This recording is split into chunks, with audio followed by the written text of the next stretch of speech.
Me sõitsime veloda ja käisime funpargis, mis oli väga fun ja sõime. Tulge siia laagrisse, see on väga äge.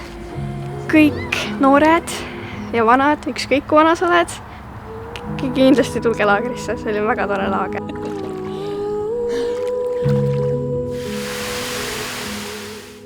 Inimene, kes naudib suve, vett ja päikest, siis proovi.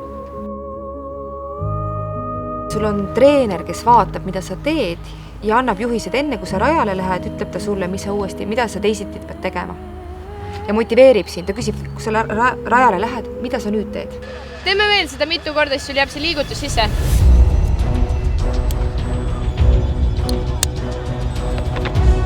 No ma arvan, see tüdrukute kämp ongi kõige õigem koht tulla, kui sa oled tüdruk ja sa võib-olla ei oska veel mitte midagi.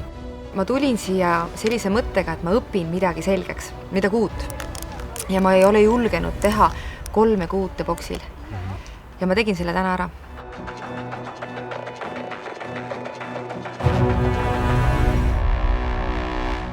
Jah, ükskõik mis probleem võib olla.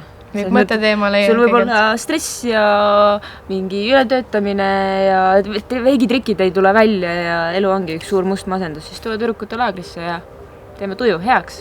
Võtame koos ja teeme nalja ja naudime veel lauda.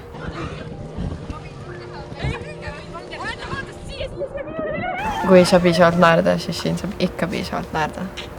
Kui on naerupuudus näiteks.